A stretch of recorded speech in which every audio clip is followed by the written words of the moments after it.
नमस्कार, वार्तावाह में आपका स्वागत है।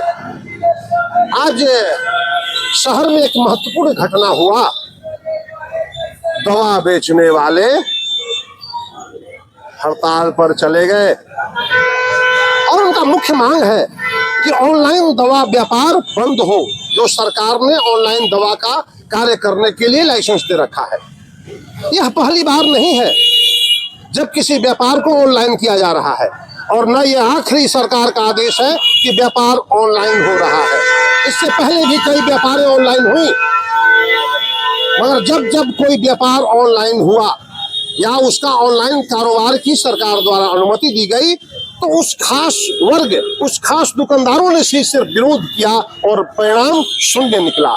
एक बार फिर दवा दुकानदार मैदान में है और ऑनलाइन व्यापार का विरोध कर रहे हैं। इनकी अपनी मांगे हैं। जब पूरे देश की खरीद शक्ति तेजी से घट रही है, पूरा देश, अर्थव्यवस्था एक पतली लकीर पे चल रही है जो डमाडोल स्थिति में है, ऐसे में दवा दुकानदारों का हड़ताल पर चला जाना इस देश के लिए भी आर्थिक क्षति है। देखना दिलचस्प होगा कि इन व्यापारियों के संगठन कितने मजबूत हो रहे हैं। देखना आने वाले दिनों में दिलचस्प होगा कि इन दवा दुकानदारों की अपनी शक्ति कितना लगाकर अपना विरोध दर्ज करते हैं। इन व्यापारियों में कई भाजपा के नेता भी हैं।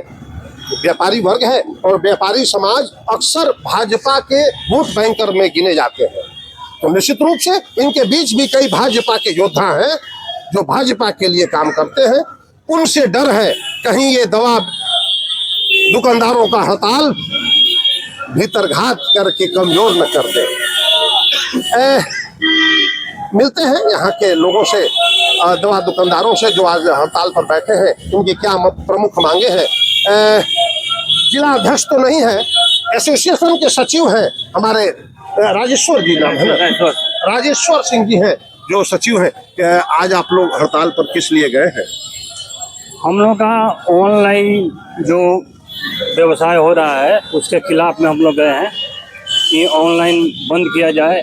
जैसे कि ऑनलाइन करने में हमारे छोटे छोटे जितने भी दुकानदार हैं उनको बहुत भारी असर पड़ रहा है, और ऑनलाइन में जितना भी 2 नंबर का भी दवा लोग सेल कर रहे हैं, कारण कुछ ज़्यादा डिस्काउंट देते हैं, 25%, 30%, 35% तक देते हैं। कहाँ से देते हैं?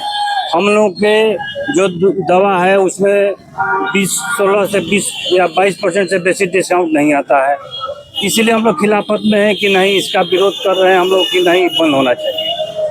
लेकिन इससे पहले भी कई व्यापार ऑनलाइन हो रहा है जी। आप लोग उस वक्त विरोध नहीं किए? जो व्यापार, जो जिस लाइन में व्यापार है, जो कपड़ा का व्यवसाय हो, सोना चांदी का व्यवसाय हो, चाहे किराना का व्यवसाय हो, वो लोग अपना, हर आदमी का अपना अलग अलग यूनियन है सर, तो वो अपने हिसाब से लोग उसका मैनेज करता है। जो किराना है उसमें उसका अलग अपना सचिव अध्यक्ष है, जो सोना चांदी का उसका अलग है, किराना का है जो उसमें अलग है, हम लोग का दवा व्यवसाय में अलग है, तो सब अपना अपना समय से अपना लोग उसको करते हैं। एक राज्य के मुख्यमंत्री ने कहा था, एक रहोगे नेक रहोगे, तो आप लोग अलग अलग खंड खंड में बंटकर जब आप किसी बात को सरकार तरफ रखिएगा तो कैसे मजबूत हो पाइएगा? वो तो जरूरी है सर कि एक रहेंगे नेक रहेंगे, वो तो सब कुछ जान रहा है। लेकिन हम लोग जो दवा व्यवसायी हैं अभी तो हम लोग एक हैं। दवा व्यापारी एक हैं? हाँ सर। आप पुलिस का केस होगा तो भागिएगा नहीं ना? नहीं सर, ऐसा थोड़े है। सारा दवा व्यवसायी के साथ हम लोग खड़े हैं। खड़े हैं? हाँ सर। और अभी आने वाले दिनों में इसकी रूपरेखा बनेगी? हाँ बनेगी एकदम बनेगी। हाँ। आप लोग एक मुश्त रह पाएंगे? एक जी सर, जी सर, एक झंडे के तले, एक झंडे के तले सर। जोश है व्यापारियों में, अपने व्यापार को खोने का कष्ट है, परेशानी है, और व्यापार ध्वस्त न हो जाए इसके लिए चिंतित भी हैं, और उस व्यापार को बचाने के लिए ये मैदान में कूदे हैं। कमलेश जी दवा व्यापारी हैं, ये भी यूनियन में है दवा व्यापारियों के। कमलेश जी, क्या होगा?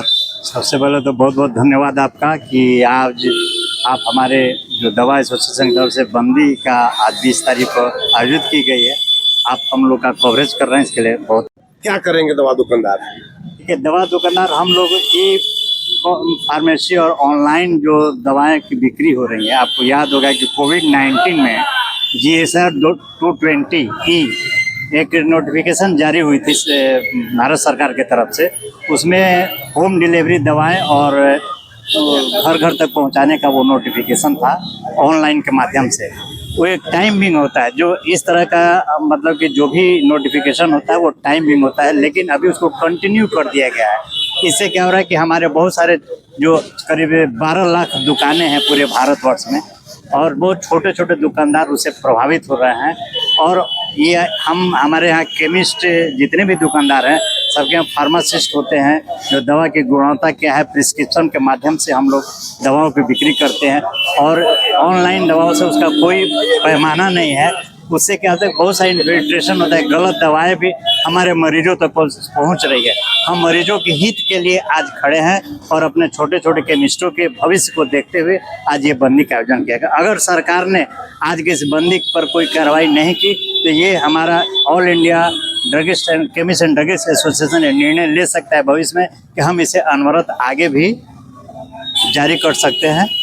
हाँ। सरकार के तरफ से कोई पहल नहीं होती है। हाँ, तो ये आंदोलनकारी दवा व्यापारी अपने कार्य को तेज करेंगे आंदोलन को। हम जनहित, हम लोगों के स्वास्थ्य से रिलेटेड और जनहित में काम करते हैं, और गलत दवाओं का अगर रोक नहीं लगाई गई सरकार के माध्यम से और हमारे छोटे दुकानदारों के बारे में नहीं सोचा गया तो हमारा एसोसिएशन जो निर्णय लेगा हम उसके साथ आगे भी एक लंबी लड़ाई पे जा सकते। सिविल सर्जन साहब का फोन आएगा तो एक ही दिन में हड़ताल खत्म हो जाएगा? नहीं होगा। ये आपको बता दें कि हमारा केमिस्ट एसोसिएशन, आपको जानकारी होनी चाहिए कि भारतवर्ष में सबसे सशक्त यूनियन है, और हम एक प्लेटफार्म पर 12.5 लाख केमिस्ट एक मुझ खड़े होते हैं। जो सत्ता से सशक्त कोई नहीं है।